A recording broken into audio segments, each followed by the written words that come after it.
프란치스코 성인이 나무와 대화를 했다는 게 이게 경진지 조역경 초기였는지는 아무도 몰라요. 근데 어쨌건 인간은 혼자 있으면은 망상에 빠질 가능성이 굉장히 높습니다. 그래서 사람은 다른 사람과 함께 있을 때가 가장 건강하다 그래요. 어떤 본당 신부님이 사모견 두 분하고 해외로 놀러 가다가 이 비행기가 떨어졌어요.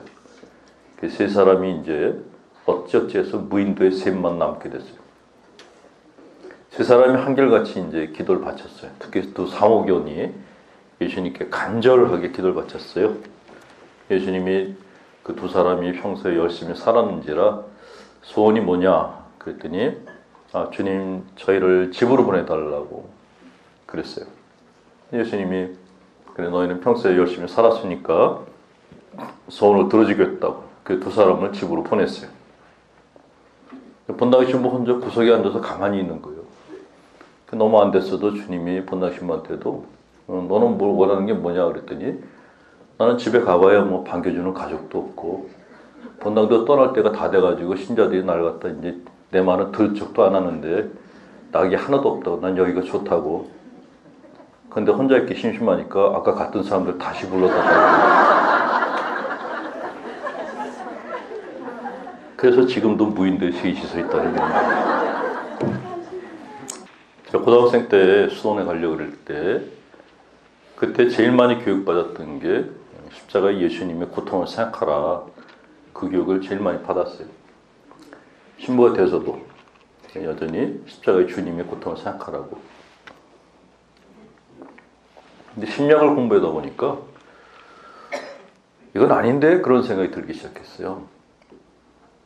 예수님은 사실 33살에 돌아가셨잖아요. 인생의 쓴맛 단맛이 뭔지 모를 때 돌아가셨어요.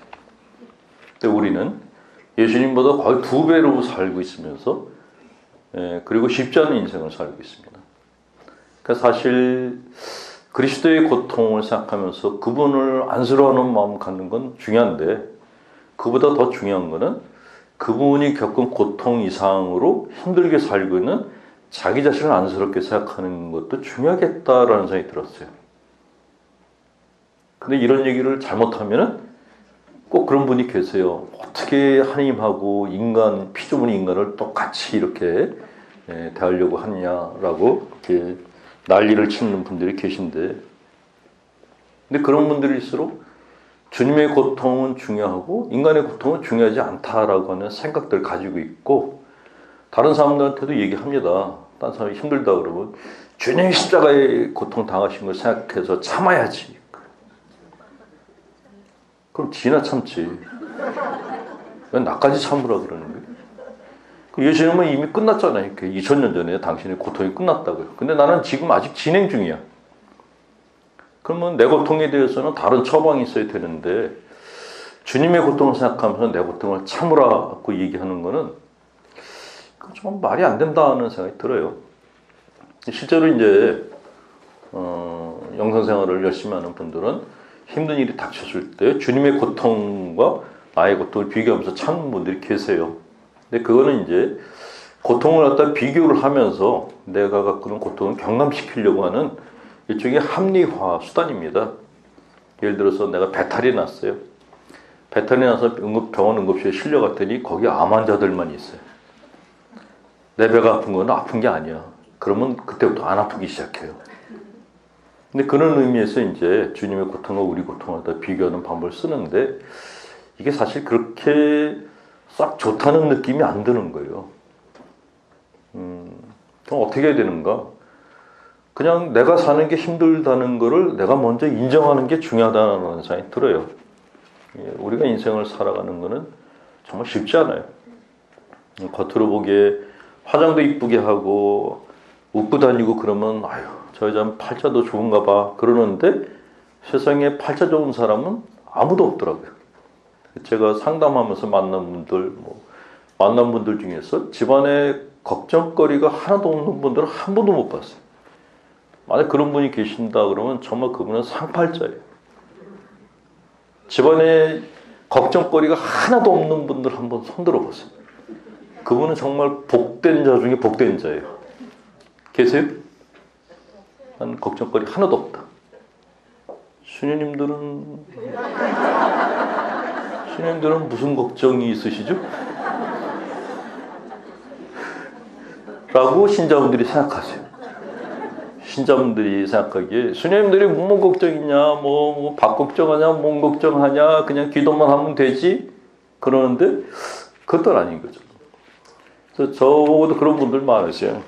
이 신부님은 참 팔자가 늘어졌다고, 뭐 자식 걱정해요, 뭐 이렇게 뭐 돈 걱정해요, 뭐 교구에서 다 대주죠.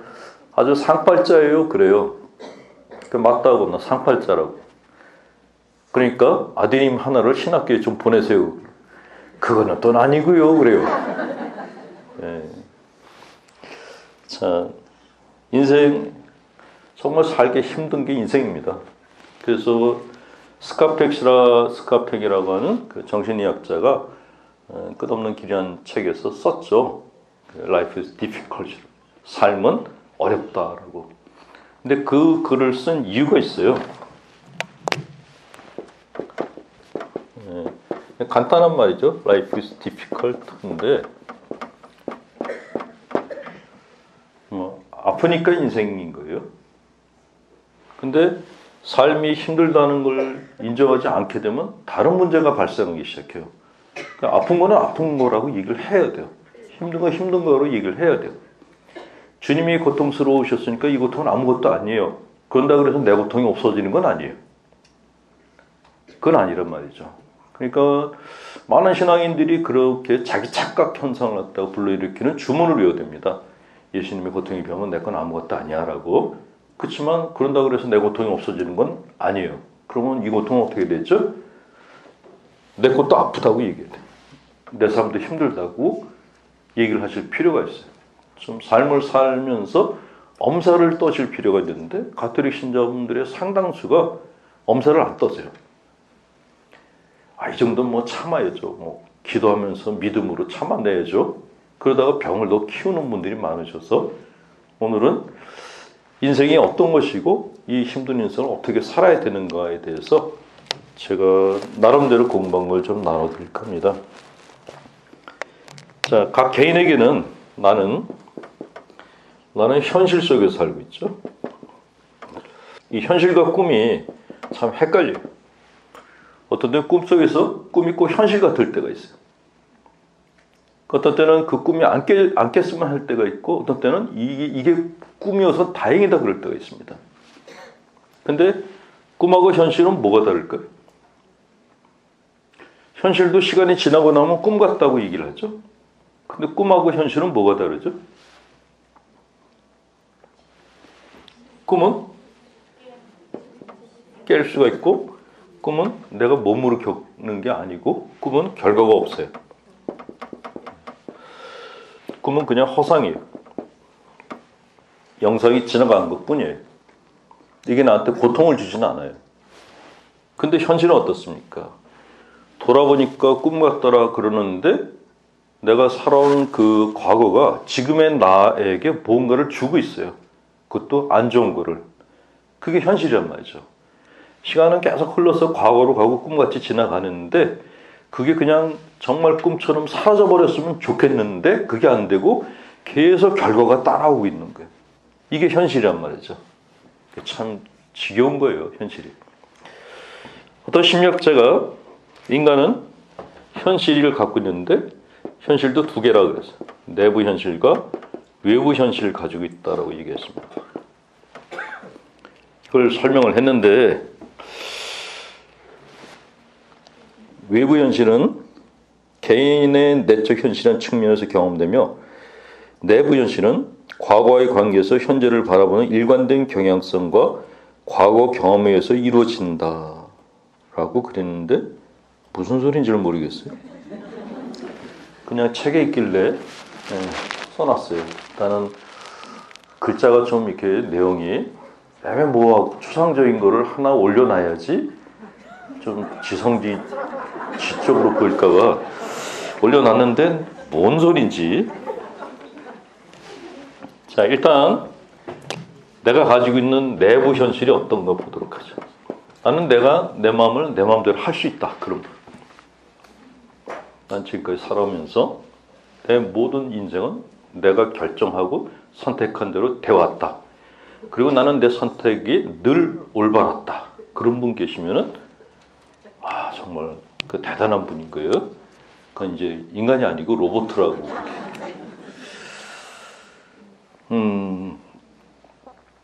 제가 심리학을 공부하면서 참 혼란을 많이 겪었어요. 공부하기 전에는 그냥 기도만 하면 되는 줄 알았어요. 믿음만 가지면 되는 줄 알고 모든 게 다 기도하면서 내린 결정은 다 올 거다라고 생각했습니다.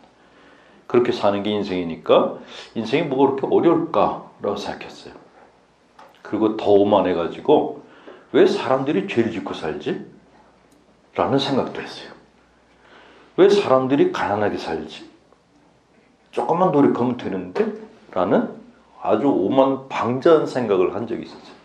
근데 제 인생에서도 이제 부침이 있었고 밑바닥에 떨어진 적도 있었는데 그리고 심리학을 공부하고 나니까 인간이 산다는 게 이게 자기 의지로 사는 게 아니구나.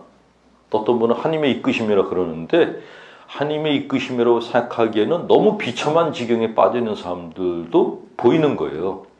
왜 그럴까가 궁금했어요.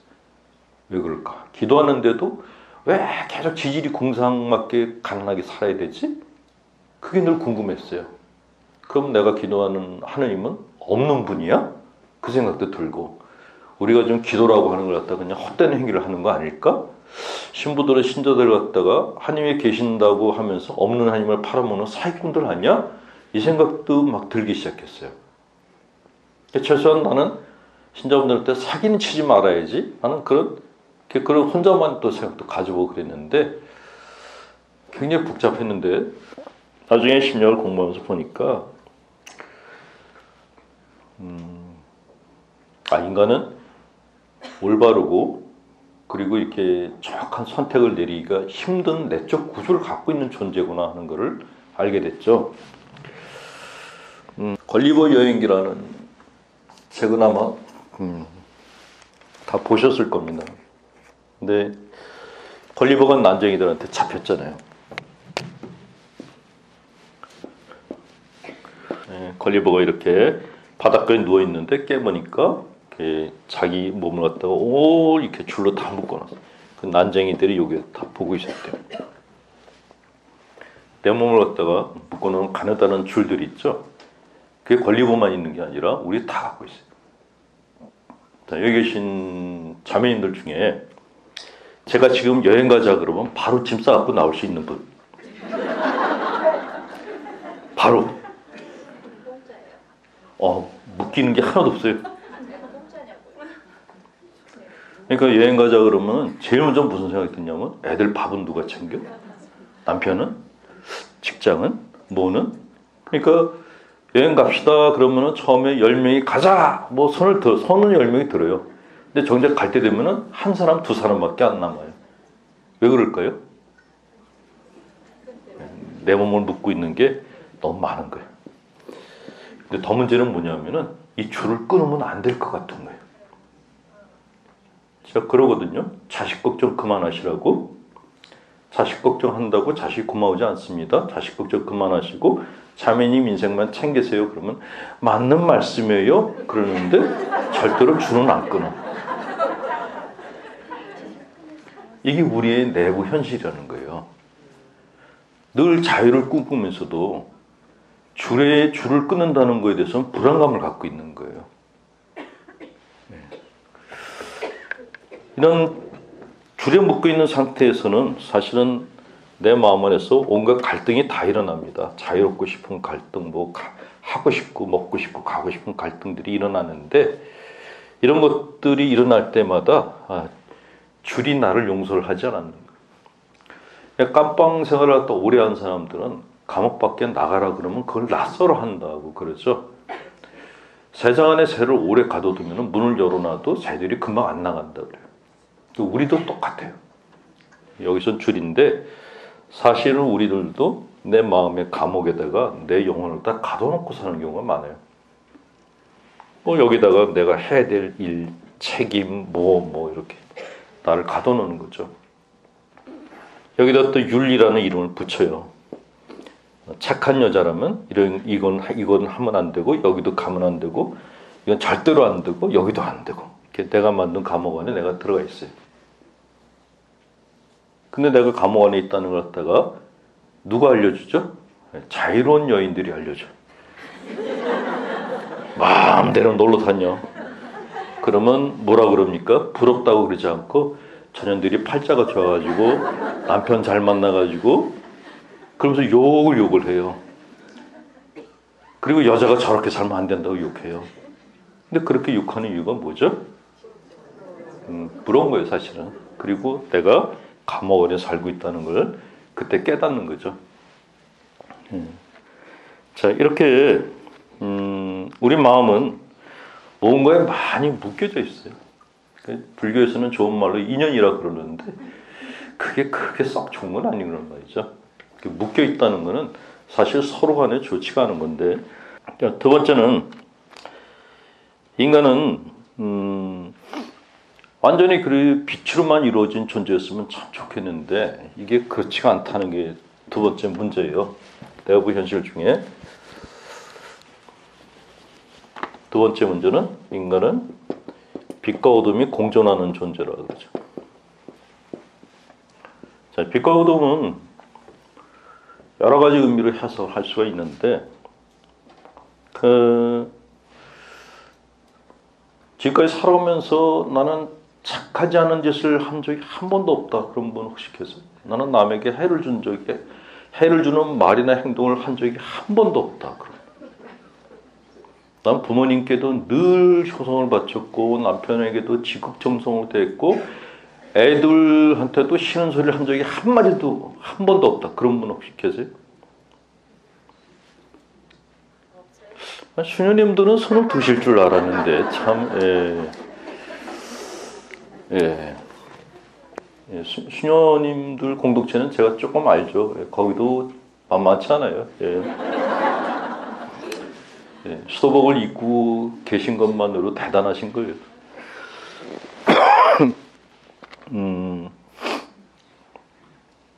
사람 마음 안에는 우리는 이제 어떤 사람이 착한 행동을 하는 보면은 나도 저렇게 살아야 되는데 라고 생각해요. 의인들의 이야기가 나오면 맞아, 그렇게 살아야 되는데. 근데 그때뿐이에요. 시간이 지나면은 내 안에 있는 어두운 부분이 있어요. 굉장히 이기적인 그쪽으로 더 가는 거기서 날 부르는 힘이 더 강해요. 그러니까 선하게 살고자 하는 의지보다 그렇지 않은 그런 내 안에 있는 힘이 더 강해요. 그래서 인간이 착하게 산다는 것은 정말 대단한 일이라는 생각이 드는 거예요. 근데 가톨릭교회는 너무 쉽게 얘기를 하는 거예요. 이웃을 사랑하고 원수도 사랑하고 미워하지 말고 가진 걸 다 나누라고. 그게 안 돼요. 그게 안 된다는 걸 인정하셔야지만 삶이 조금 편해지기 시작해요. 그걸 인정하지 않으면 줄기차게 고해성사를 봐야 돼요. 매일 봐야 돼요. 매일같이. 그거는 또 하나의 자기 고문일 수 있다는 거죠. 로마 시인인 오비디우스가 이런 얘기를 했어요. 나는 인생에서 더 선한 것들을 보고 인정하면서도 더 악한 것을 따르려고 했다. 라고 고백을 했죠. 바오로 사도 비슷한 얘기를 했는데 바오로 사도도 당신 마음 안에 있는 이성적인 것과 감성적인 것 사이에서의 갈등에 대해서 고백을 한 적이 있어요. 사람들은 다 정확하게 말하면 이타적인 삶보다 이기적인 삶을 살기를 원해요. 그래서 삶이 점점 더 힘들어져요. 왜냐하면 다 이기적으로 사는 사람들끼리 모였거든요. 힘들 수밖에 없는 거죠. 세 번째는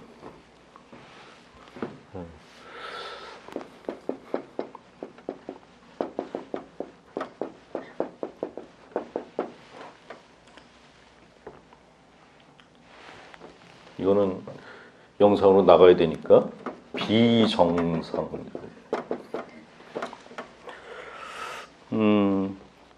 정신의학에서 이런 얘기합니다. 정상적인 인간은 평균적 의미에서의 정상일 뿐이라고. 사람의 자아는 크건 작건 간에 정신병자의 자아하고 비슷하다고 했어요. 이거는 유튜브를 통해서 이 강의를 듣는 분들이 꼭 기억해 주셨으면 좋겠는데, 우리가 어떤 사람을 보고 저 사람 미쳤다 그래요. 근데 그렇게 미쳤다고 얘기하는 그 사람은 그러면 안 미친 건가? 아니라는 겁니다. 거의 모든 사람들이 반쯤 미쳐서 살아요. 그림을 갖다가 조현병 환자 그린 그림하고 화가 그린 그림하고 일반 사람들한테 보여주고 구분하라 그랬더니 많은 사람들이 조현병 환자의 그림이 화가 거라고 뽑았대요. 실제 실험에서. 우리는 망상증에 걸린 사람들을 정신병자라고 얘기를 합니다. 얼마 전에 그 정신과 선생님을 갖다가 그 살해한 환자 얘기가 나왔죠. 잘은 모르겠는데 제 생각에는 망상 환자 같아요. 그 조현병 환자들 중에 망상이 심한 사람들은 길을 가다가도 어떤 사람이 자기를 해칠 것 같다라는 생각이 듭니다. 그 사람이 마귀로 보이는 거예요. 아니면 칼을 든 사람으로 보이는 거예요. 그 사람은 그냥 가는데. 근데 나는 저 사람이 나를 해코지할 것 같으니까 나를 방어를 해야 되니까 가서 그 사람을 갖다가 죽일 수밖에 없는 거예요. 그게 이제 조현병 환자들의 망상이거든요. 그러니까 이게 실제로 정신병동에서 환자들을 돌보는 분들은 그래요. 조현병 환자들은 착하다고, 순하다고. 맞아요. 문제는 망상이 문제인 거예요. 이 망상이 전혀 생각지도 않았던 행동을 하게 만든다는 거죠. 그 선생님도 예약도 안 된 그 환자를 갖다가 받았다가 그런 일을 당했거든요. 그러니까 그런 망상 증상이 일어난 거를 예측을 못했던 거죠. 그런데 이런 망상은 조현병 환자들만 가지고 있는 게 아니라 사실은 우리들도 조금씩은 다 갖고 삽니다. 그게 환상인지 망상인지 구분이 잘 안 되는데, 환상을 갖고 사는 사람들은 이제 꿈이라고 얘기를 하고, 이제 망상이 심하면 이제 치매가 걸렸다, 아니면 뭐 이렇게 노망 들었다 그렇게 얘기를 하는데, 그게 꼭 나이가 들어야지만 생기는 증세가 아니고 젊어서도 가질 수가 있다는 거예요. 이번에 그 스케이트 선수들을 이렇게 뭐 폭행하고 성폭행을 했던 젊은 코치가 구속됐잖아요. 그 스케이트 잘 타는 엘리트잖아요. 근데 무슨 생각을 가졌을까요? 인터넷 기사에 보니까 자기네들은 룸살롱에 안 가도 된다라고 그렇게 공언을 했다 그래요. 그 어린 선수 애들 데리고 술집을 다녔다는 거죠. 근데 그렇게 행동하고 그렇게 판단하는 그 뒤에 있는 근거가 뭘까요? 그게 망상이라는 거예요. 내가 제왕이라는 거죠. 나를 따르는 아이들의 왕이라는 망상을 가지고 있어서 그런 행동을 하는 게 가능했던 겁니다. 그러니까 그 의사 선생님한테 공격을 했던 그 환자는 사실은 어떻게 보면 안전한 사람인 거예요. 1대1의 관계만 발생했으니까. 근데 이 친구는 자기는 정상이고 국가대표팀 코치인데 망상이에요. 그래서 많은 사람들 갖다가 해코지했죠. 그러니까 망상이라는 것이 꼭 조현병 환자들만 갖는 게 아니다라는 거죠. 그런 망상은 누구나 다 갖고 있다. 이런 질문을 해서 될까 모르겠는데 여기 계신 자매님들 중에 정직하게, 자, 나는 남편을 바꾸고 싶은 생각을 가진 적이 한 번도 없다.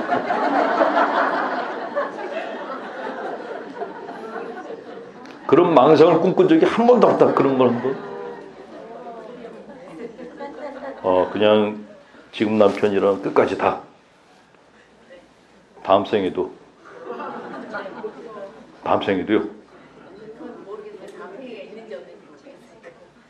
있다면 바꿀 거예요? 그냥 남편 안 왔어요 여기? 처음부터 포기를 하고 시작. 사재기는 나 말고 저쪽에다 넣읍시오.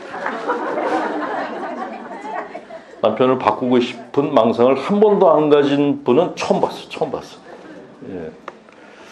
어느 쪽이 문제일지 모르겠는데. 간단하게 처음부터 기대를 안 하고 시작했기 때문에요.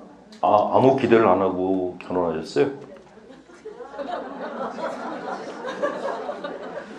그건 다른 문제인데. 그러면 왜 사세요? 남편한테 바라는 게 어떤 게 있어요? 그냥 존재 자체인 것 같아요. 아니 그렇게 어렵게 존재 자체라고 그러지 마. 그냥 남편이라는 존재가 있는 것 자체가 좋아요? 나쁘지 않아요. 나쁘진 않고요. 그냥 좋으냐고 물어봤다고요. 괜찮은 것 같아요. 아니, 그건 예. 제가 아버지가 일찍 결혼하셨기 때문에 예. 제가 이미 세뇌를 시켰을 거예요. 존재 자체를 귀한 사람이라고. 그런 걸 거예요 아마. 사모님의 그 어법의 특징이 뭐냐면 내 인생을 얘기하는데 남의 얘기하듯이 해요. 남편이 좋으세요? 괜찮을 거예요. 그렇게 삼자 어법을 쓰면서 이렇게 내 인생을 내가 이렇게 보듯이 얘기하는 언제부터 그러셨어요? 일종의 해리 현상인데. 그러니까 이렇게 그러면은 내 인생의 맛을 내가 못 보게 돼요. 그냥 맛있어요? 그러면 맛있나 봐요. 남편이 좋으세요? 괜찮은가 봐요. 애들은 어떠세요? 말 잘 듣는가 봐요. 전부 삼자로 일을 하고 있잖아요 지금. 그럼 나는 누구예요? 나는? 그게 고민이에요.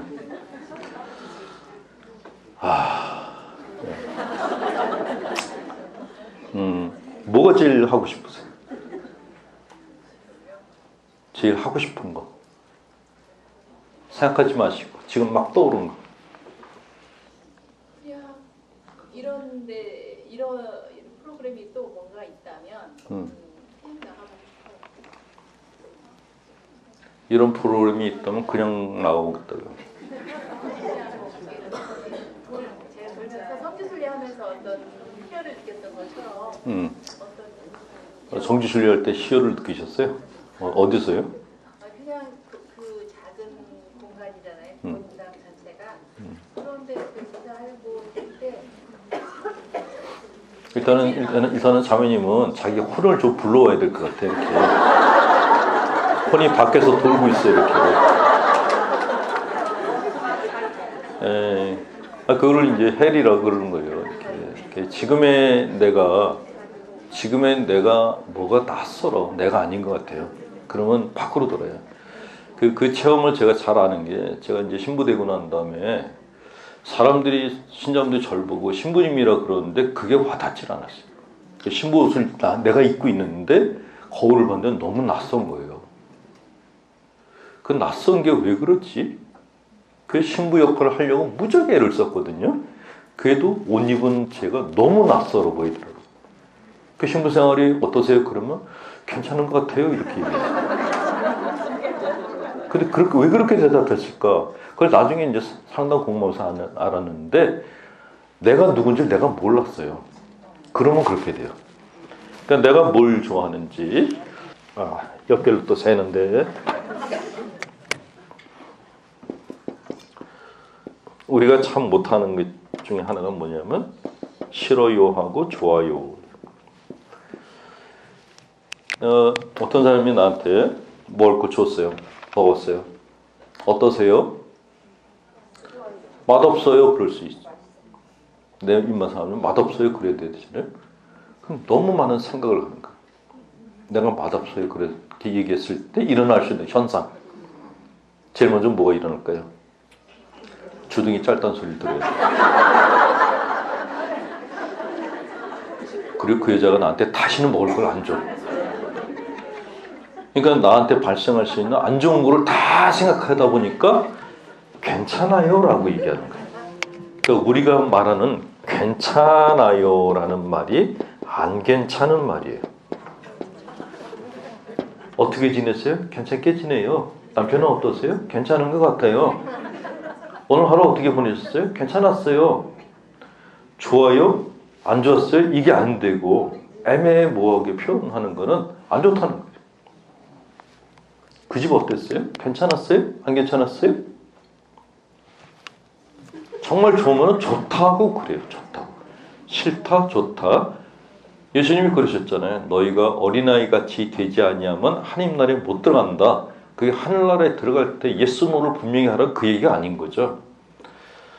내가 음식의 맛이나 인생의 맛에 좋고 나쁨을 분명하게 얘기를 하지 않으면 인생의 맛도 못 느낀다는 거예요. 근데 우리는 맛을 못 느끼는 거에 너무 많이 길들여져 있어요. 훈련을 너무 많이 받았어요. 저도 마찬가지고. 순명하라고. 다 받아들이라고. 맛없어도 맛있는 척 먹으라고. 그런 훈련을 받다 보니까 나중에 뭐가 생기냐면 내 입맛이 없어져 버려요. 내가 뭘 좋아했는지가 기억이 안 나요. 그러면 그때부터 내 인생이 내 거가 아닌 거예요. 그래서 삶을 사시다가 꼭 허공 중에 발이 뜬 것 같이 사는 분들이 있어요. 그게 내가 사는 게 아니라서 그런 거예요. 근데 그걸 고치는 방법은 간단해요. 좋아요, 싫어요, 이것만 훈련하시면 돼요.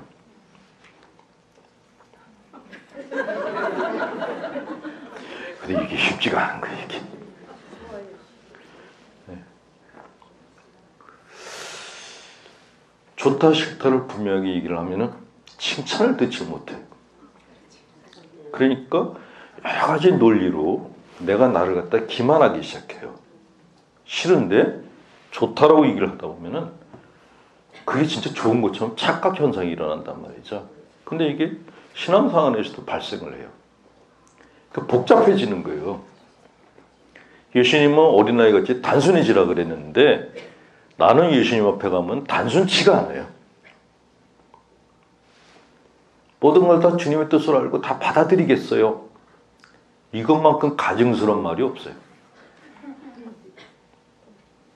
만약 어떤 사람이 여러분들 앞에 와서 나는 자매님을 위해서 내 모든 걸 다 바칠 거예요 라고 얘기를 했어요. 얼마나 신뢰할 수 있겠어요? 제 재산을 다 들으셔도 자매님을 갖다 제가 돌볼 거예요 라고 어떤 여자가 왔어요. 그러면 마음속에서 무슨 생각이 들까요? 아, 진정한 친구? 아니면 미친년? 어느 쪽일까요? 예. 우리가 신앙생활을 딱 그렇게 하고 있는 거예요. 주님께 모든 걸 다 드리겠다고. 그러니까 예수님이 늘 우리를 똑바로 안 보고 이러고 네가 진짜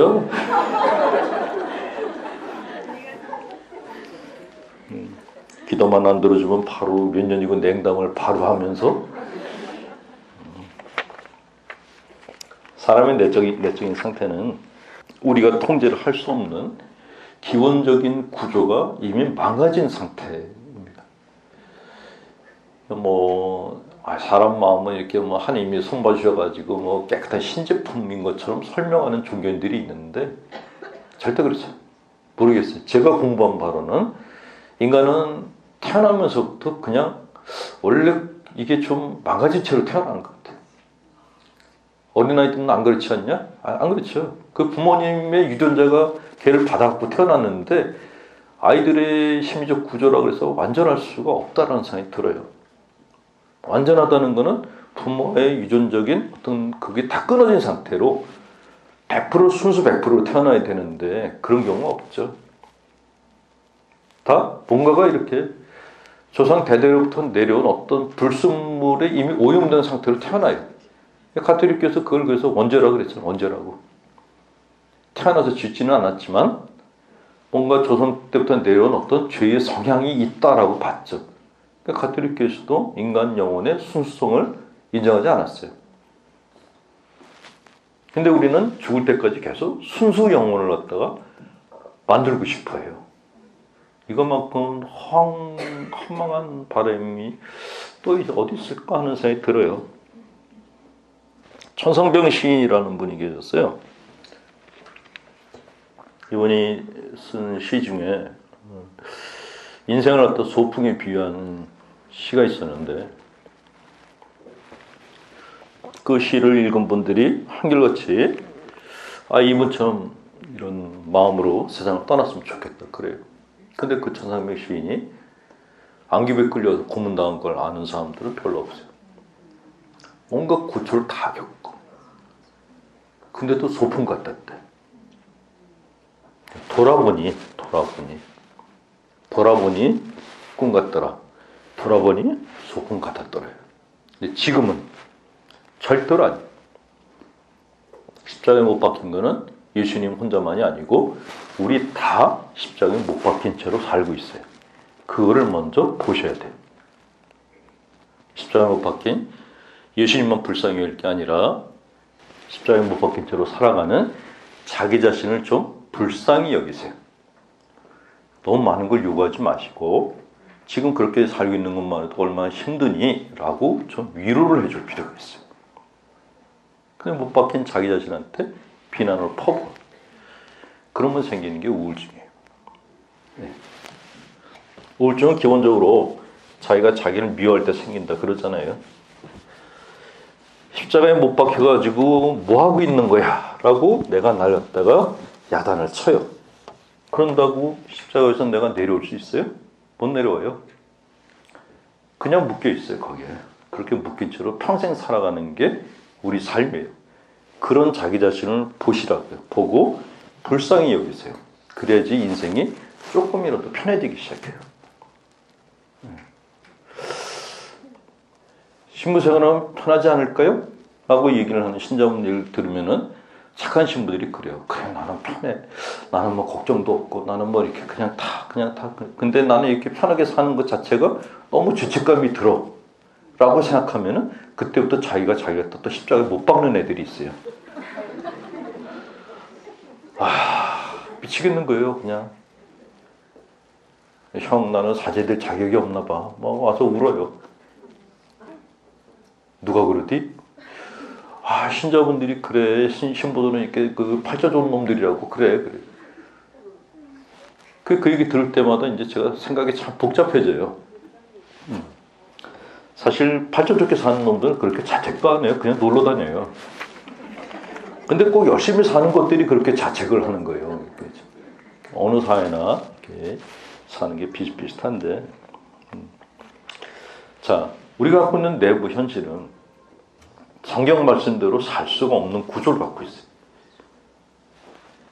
부처님의 말씀이 아무리 좋아도, 주님의 말씀이 아무리 옳아도 그렇게 따라서 살기가 힘든 게 우리 마음이에요. 그런 마음을 미워하면은 도망가죠. 그 중에 그래도 괜찮은 부분이 있구나라는 것을 보고 거기를 키워주세요. 자, 두 번째는 외부 현실이거든요.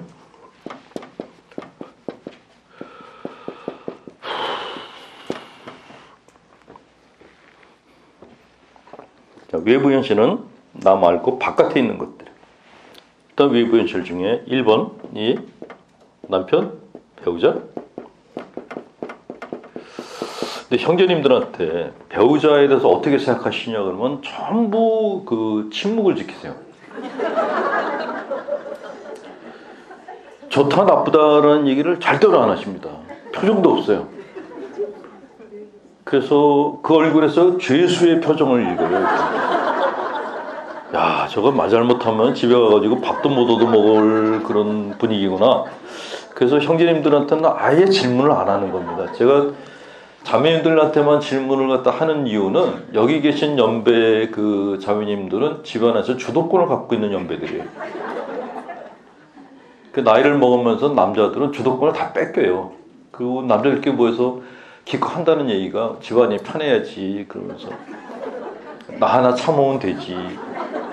그게 보통 20대 여자들이 했던 얘기인데 지금은 남자들이 해요. 50대 남자들이 나 하나 참으면 집안이 편해진대. 참.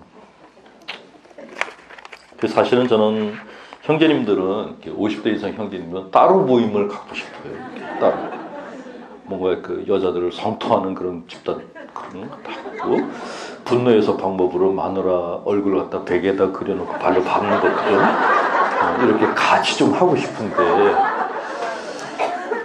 근데 참 남자분들은 그게 안 돼요. 나이 들면서 항상 그 부인 손을 갖다 꼭꼭 잡고 다녀가지고 잡힌 건지 잡은 건지 잘 모르겠는데 하여간 자 외부 현실은 배우자 자식이지. 자 자식이 내 마음대로 크던가요? 애가 지가 알아서 공부 잘하고 지가 알아서 밥 먹고 지가 알아서 운동도 잘해가지고 건강하고 튼튼하고 뭔가 이렇게 제대로 가고 있다. 그런 자식 두신 분. 다 뭔가가 이렇게 내 뜻과는 다른 방향으로 가고 있죠. 이게 특히 사춘기 때는 아주 심해요. 아주 심해. 대학교 들어가면 아예 애들이 얼굴도 안 불러. 그러죠.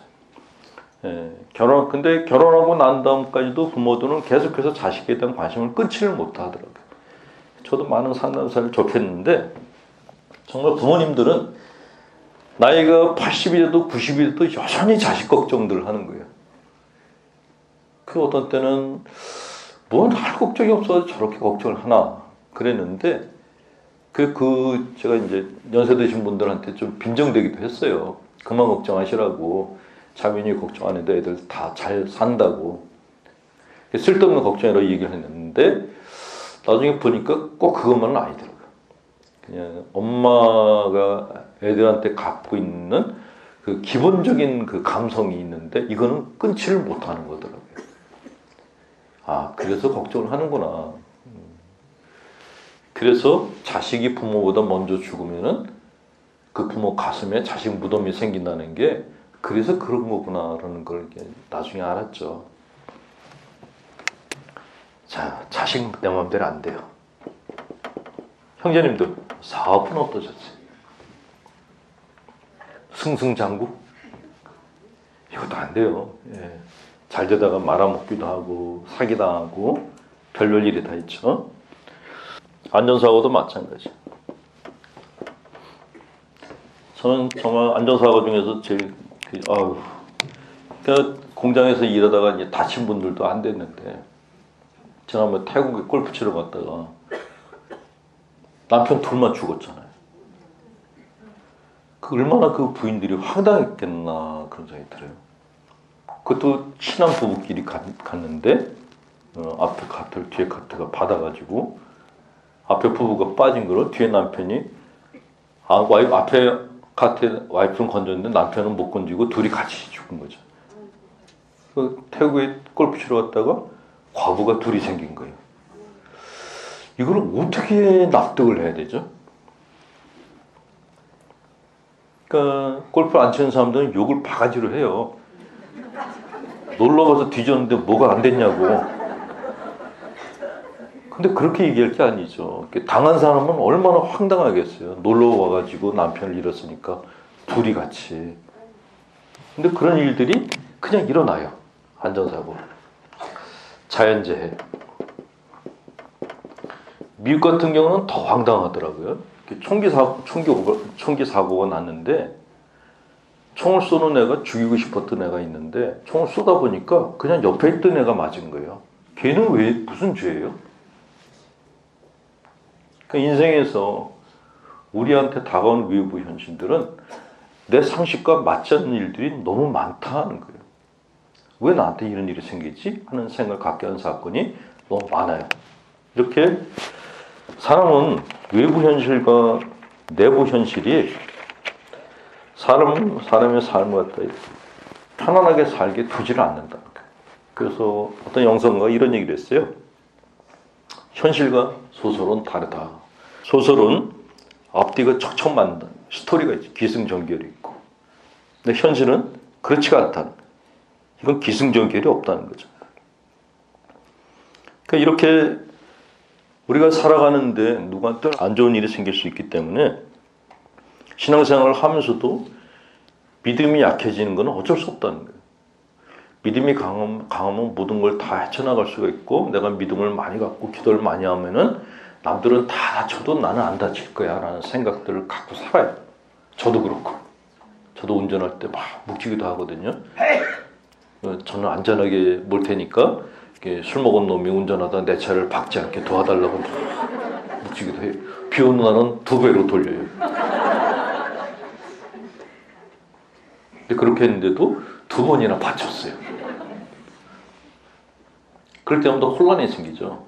내가 이렇게 기도했는데 왜 이런 일이 생기지? 근데 그 생각을 전 세계 모든 사람이 다 똑같이 해요. 똑같이. 한 사람도 이해도 없이. 인생 자체가 혼란이라는 거예요. 내적인 혼란과 외적인 혼란 속에서 살아가는 게 그게 인생이다 라는 거를 일단 인지를 하시는 게 좋다라는 거예요. 나 지금 편안하고 아무 걱정 없어. 걱정하지 마세요. 조금 있으면 금방 흔들려요. 그렇게 순풍에 돛단 듯이 사는 인생은 절대로 없어요. 돌아보니까 순탄했던 거죠. 실제는 안 그래요. 힘들었던 기억들이 굉장히 많이 있는데, 정말 중요한 건 뭐냐면은 인간에게는 망각이라는 기제가 있어요. 이거 없었으면 우리는 다 미쳐서 죽었을 거예요. 힘든 과정을 끝내고 나면은 잊어버리는 거예요. 그 여행 가는 분들도 마찬가지거든요. 집 나가면 개고생이에요. 음식 안 맞죠? 같이 다니는 사람들 승질 안 맞죠? 호텔 안 맞죠? 비행기 타면 이거 완전히 쓰레기통 같이 구겨져가지고 가야 돼. 그 돈이나 있어서 비즈니스를 타면 몰라. 다 저가로 가다 보니까 그냥 싸구려 비행기에 완전히 쭈그러져가지고 몇 시간을 가야 돼. 온몸이 뒤틀려요. 다리는 붓죠. 근데 그 상태로 갔다 오면서 내 다시는 안 간다 그러는데 근데 또 가. 왜요? 좋은 것만 생각나고 안 좋은 건 다 잊어버리는 망각이라는 기제가 우리 안에 있어요. 근데 내가 내 인생을 살아가면서 안 좋은 거를 다 기억하는 그런 기억력이 있다면 어떤 일이 생길까요? 미쳐요. 잊어버리니까 살 수 있는 거죠. 어쨌건 잊어버려서 인생이 살만하다고 얘기를 하는데, 근데 인생은 그렇게 녹록지 않고 그렇게 논리적이지도 않고 객관적이지도 않고 혼란 그 자체다라는 거를 인지하시고, 이건 신앙으로 다 극복할 수 있어. 이런 쓸데없는 얘기를 안 하시는 게 좋아요. 신앙으로도 극복 못하는 게 정말 많다는 생각이 들어요. 뭘로 해야 되지? 어떤 때는 하나님이 안 계신 것 같다는 생각이 들어요. 그게 인간이라는 거를 그냥 수용을 하시면 좋겠다는 거예요. 이런 관점에서 전 세계에서 없어지지 않는 그 업종이 2가지가 있습니다. 하나가 점집이고 하나는 종교입니다. 절대로 안 없어집니다. 점집과 종교는 종이의 양면하고 비슷해요. 둘 다 사람들이 내 앞날에 대한 보장을 얻기 위해서 가는 거예요. 하나는 답을 구하라고 하고 하나는 보장을 얻으러 가요.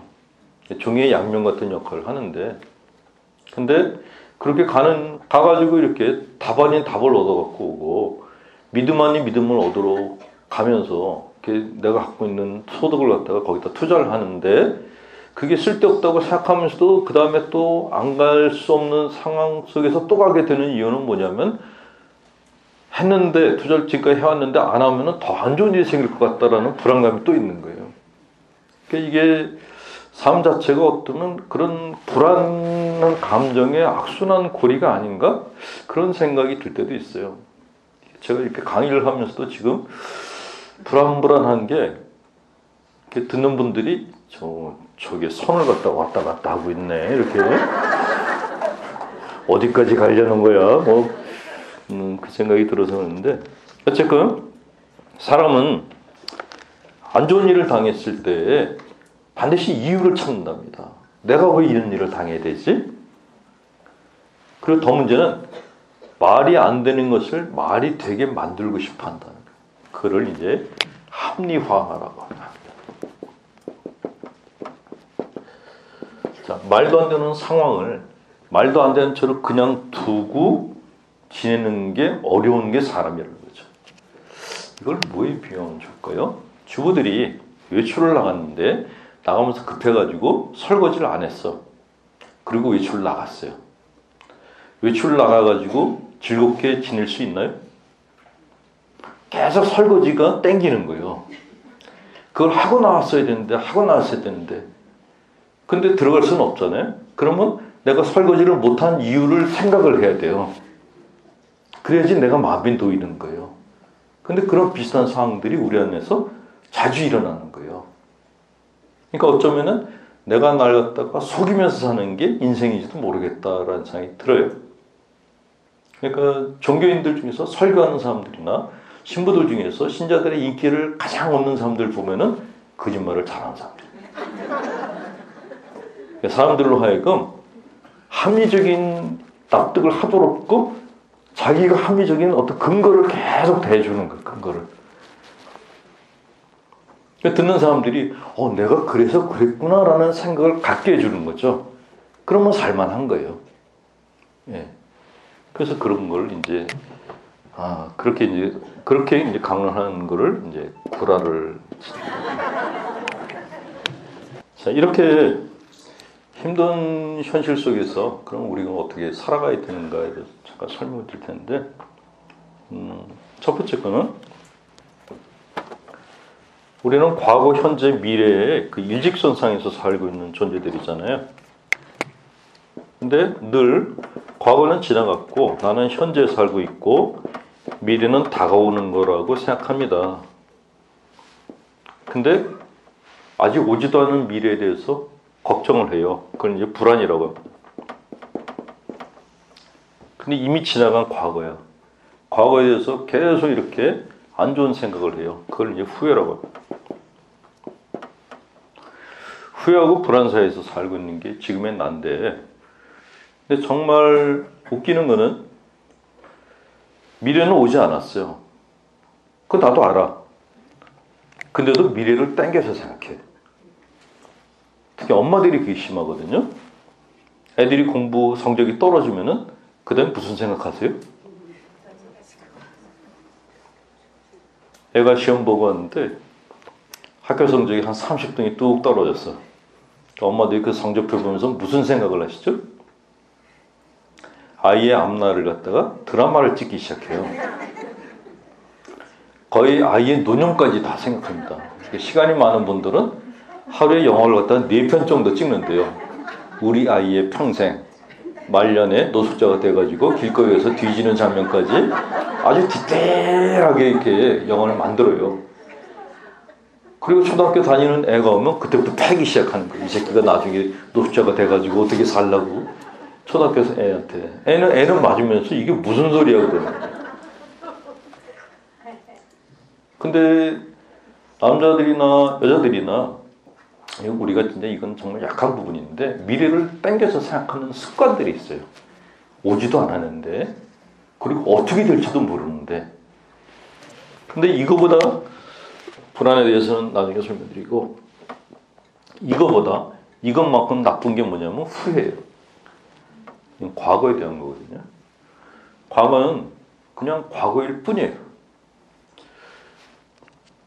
누구나 다 그 초보 시절이 있고, 초보 시절, 중급 시절이 있고, 그 단계마다 성장하는 단계가 있고, 그 성장 단계를 갖다가 순탄하게 이렇게 성장하는 사람들은 아무도 없어요. 다 실수들을 해요.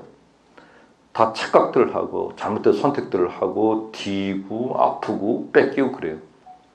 그런 거 겪으면서 지금 여기까지 온 거거든요. 저는 가끔 그 인간의 선택에 대해서 혼자서 이제 생각할 때가 있는데, 파인텍이라고 회사에서 노동자 둘이 굴뚝에 올라갔어요. 두 양반이 올라갔어요. 현장에 갔더니 생각보다 굉장히 높더라고요. 이 추운 데서 400일 넘게 둘이 올라간 거예요. 사장은 여기서 이제 절대로 타협 안 하겠다고 그러고 있고. 근데 이 장면을 보면서 갑자기 그 생각이 들었어요. 이 두 사람이 여기까지 올라가게 된 그 전의 과정은 뭐였을까? 태어나자마자부터 굴뚝에 올라가려는 사람은 없어요. 이 춥고 외롭고 이런 데를 누가 올라가려고 그러겠어요?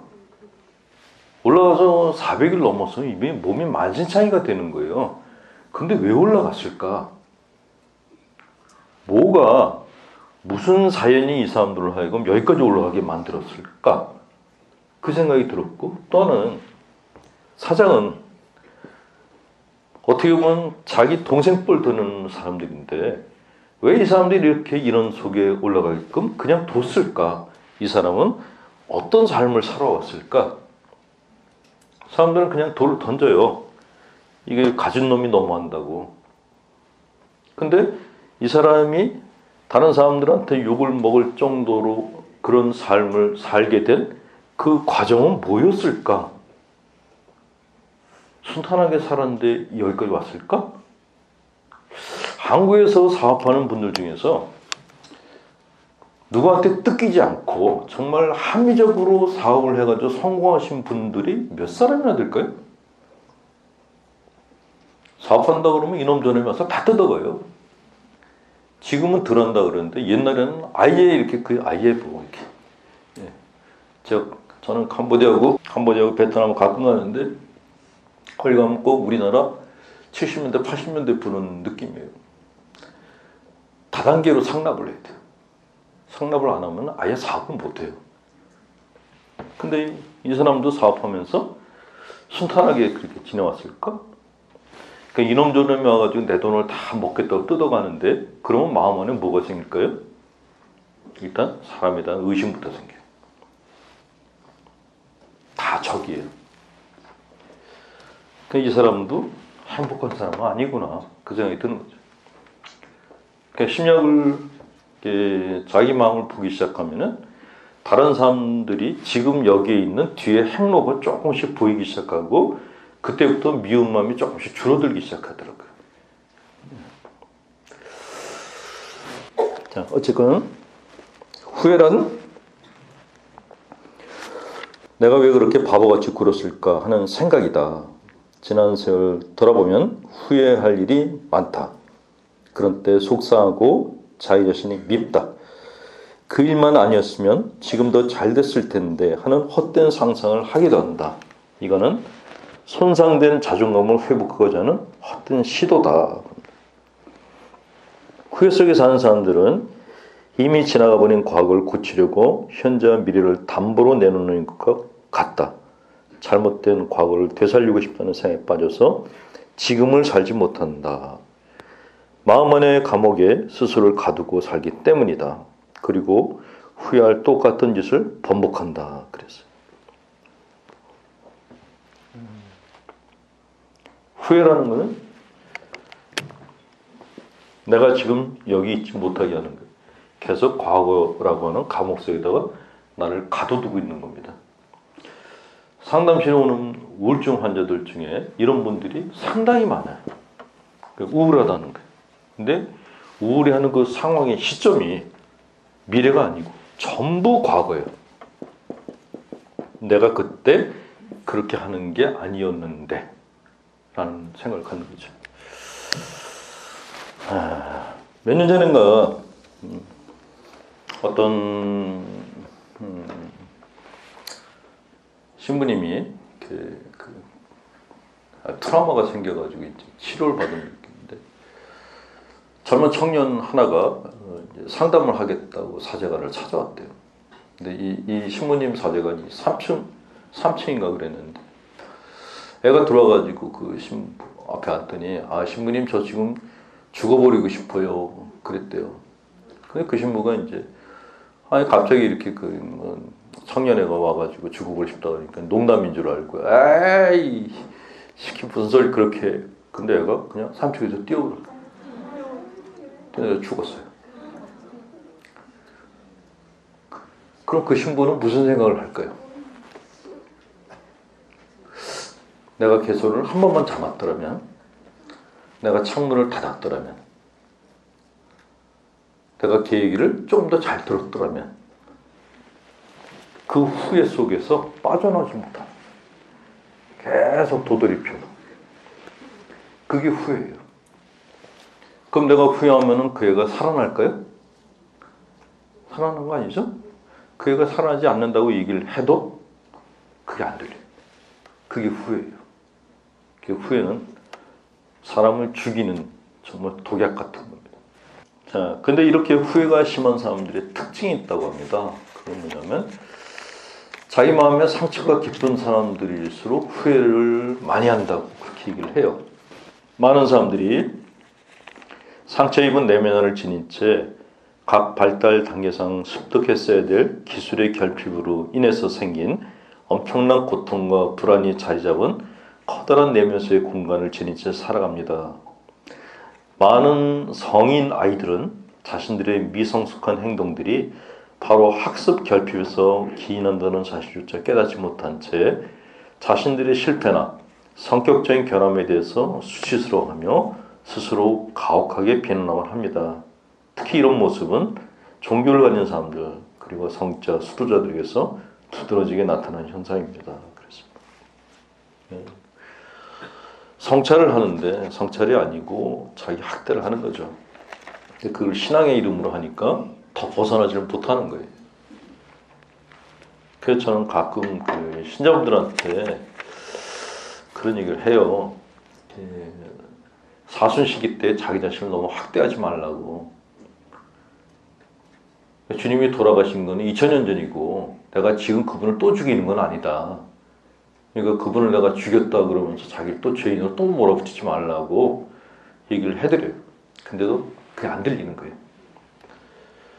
계속 날 갖다가 자기 자신을 갖다가 죄인으로 몰아붙여야지만 편한 거예요. 그냥 내가 맛있는 거 먹고 좀 즐거운 뭔가를 하려고 그러면 마음 안에서 질책하는 소리가 들리는 거예요. 그놈이 아주 지독한 놈이에요. 아주. 제가 제끼 때문에 제 인생도 많이 망가졌었거든요. 처음에는 그게 제 양심인 줄 알았어요. 아니더라고요. 언제부턴가 내 안에 들어와서 살아있는 폭군이었어. 제가 편하게 사는 꼴을 못 보는 뭔가가 제 안에 있다는 걸 나중에 알았죠. 그거는 다음 달에 길게 좀 설명을 드려야 될 것 같아요. 예전에 한번 강의를 했었는데 그게 걔 이름이 이름을 먼저 알려드릴게요. 그놈 이름이 내사라고 해요.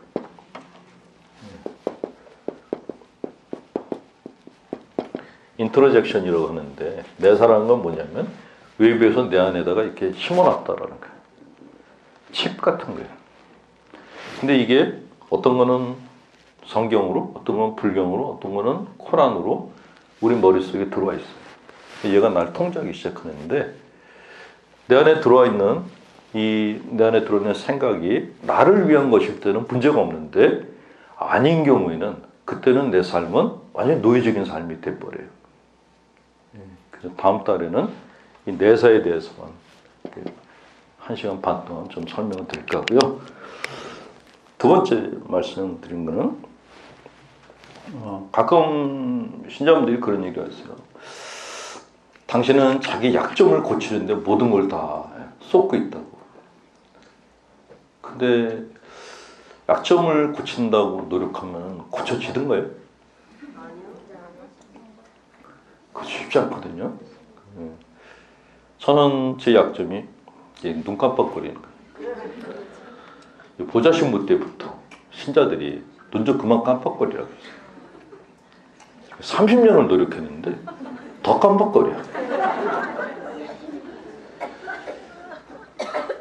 제가 가진 성격 중에서 저도 싫어하는 성격이 있어요. 바꾸고 싶은데 그 희한한 그 꼴통 기질 같은 게 있어요. 그게 딱 건드려지면은 이성을 잃어요. 그래서 그걸 없애려고 무지하게 노력을 했는데 안 없어지는 거예요. 그래서 사람들도 다 알아요. 제가 사람들 앞에 있으면 막 웃고 막 재밌는 얘기 하니까 성격 좋다 그러는데 가까이 만나본 사람들은 제 안에 있는 뾰족한 뭐를 봐요. 아유, 성격 좋은 줄 알았더니 아주 성질머리 더럽네 그래요. 그걸 나도 뭐 내가 모르는 게 아니고 나도 알아요. 근데 안 나가 얘가. 그리고 안 고쳐져요. 참 힘들어요. 근데 젊었을 때는 이놈을 고치려고 무지하게 노력을 했어요. 그러느라고 다른 걸 못했어요. 그게 나중에 후회가 되더라고요. 그 나중에 심리학책을 보니까 그거는 그냥 두고 네가 갖고 있는 강점만 키우라는, 그거를 너무 늦게 책을 봤어요. 자신이 약점투성이라고 생각하는 분들은 약점이 밖으로 드러날까봐 전전긍긍, 창피하고 노출하지 않으려 노력하느라 진이 다 빠진다. 사람들이 나를 싫어하거나 버릴지도 모른다는 두려움, 약점을 꼬투리 삼아 다른 사람들이 자기를 지배 통제할지도 모른다는 두려움에 쫓겨 산다. 근데 그러다 보면 약점만 더 크게 느껴지고 강점은 키우지도 못하게 된다. 약점을 없애려고 할수록 더 커지고 심지어 장점마저 매몰시켜 버리는 경우가 허다하다 그랬어요. 약점은 내가 어떻게 할 수 있는 게 아니에요. 나는 누가 뭐라 그러면 성질을 버럭버럭 내요. 그거 버럭버럭 성질을 안 내려고 애쓰잖아요. 그럼 막 참아요. 사람들이 그래요. 어디 아프냐고. 평소에 사람들이 모였을 때 막 얘기를 하여튼 수다를 떨어요. 어느 날 너 왜 이렇게 말이 많니? 그런 얘기를 들었어요. 그래, 침묵을 지켜야지. 나 입을 다물었어. 그때부터 분위기가 싸해지기 시작해요. 너 속상한 거 있니? 사람들이 걱정하기 시작해요. 참 묘한 거예요. 그래서 생긴 대로 살아야 된다는 게 그래서 그런지도 모르겠는데, 그냥 사람만 만나면 수다 떨고 싶은 분들은 남들이 흉보더라도 그냥 수다를 떠시는 게 좋아요. 뭔 일만 나면 막 성질 부리는 분들은 그냥 성질 부리세요. 그걸 안 부린다 그래가지고 성격이 좋아졌다는 얘기는 듣지 못해요. 그건 아니에요. 그거보다는 내가 고치려고 하는 것보다는 내가 가지고 있는, 내가 갖고 있는 강점을 키우는 게 더 좋다라는 거죠. 강점에 집중하면은 자존감이 형성되고 약점에 덜 민감해지고, 약점이 없어지지 않지만 그것 때문에 괴롭거나 불안하지는 않다 그랬어요. 자, 근데 우리는 모든 걸 다 잘하려고 하는 그런 묘한 컴플렉스를 갖고 있어요. 가톨릭 신앙인들은 우리가 갖고 있는 컴플렉스 중에 하나가 완전 컴플렉스가 있어요. 이게 사람을 죽여요. 성인전을 이렇게 읽으라고 권하면서 많은 그 종교인들이 그래요. 하나님, 주님처럼 여러분들도 완전한 사람이 되라고. 어떤 게 완전한 사람이죠? 제가 페이스북을 쓰기 시작했더니 이제 거기에 여러 가지 이제 이야기들이 올라옵니다. 근데 신자분들이 이제 바람직한 사제상에 대해서 막 목록을 올려놨어요.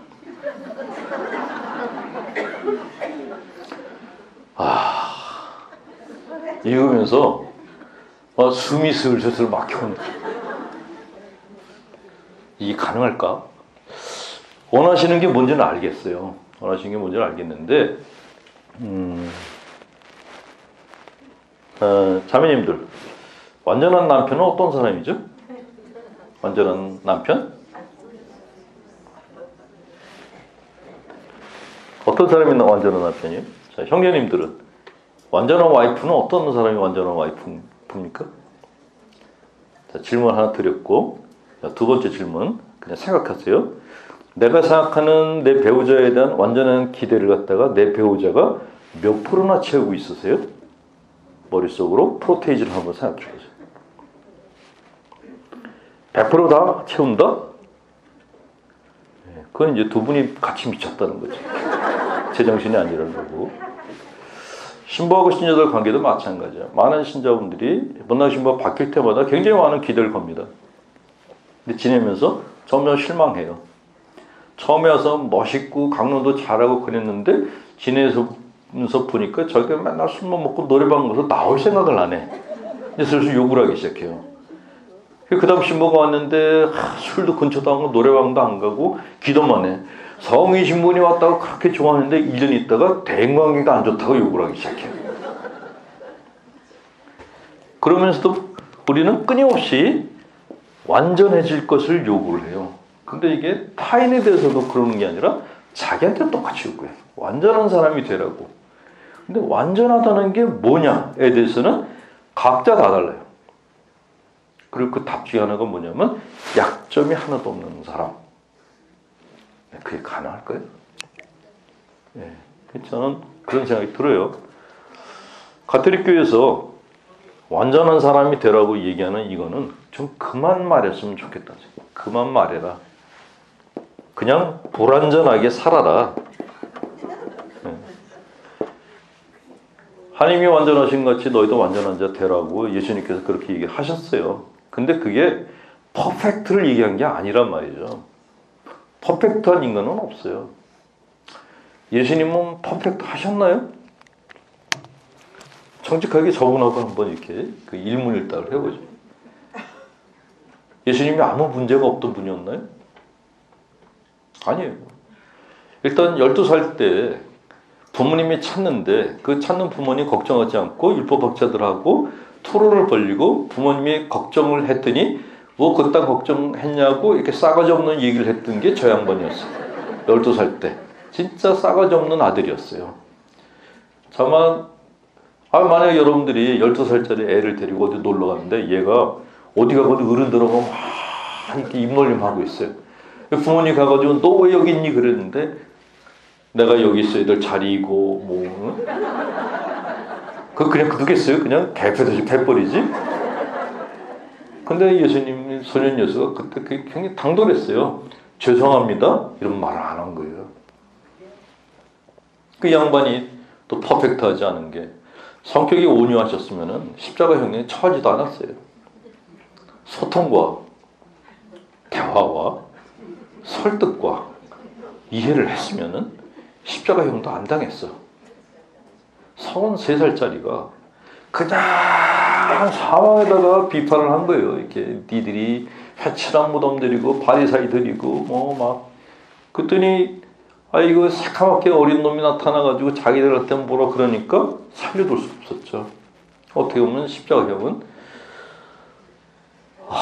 이 표현을 이거 잘못 나갔다니 욕을 바가지를 먹는데 십자가형은 어떻게 보면 당신이 선택하신 거예요. 예.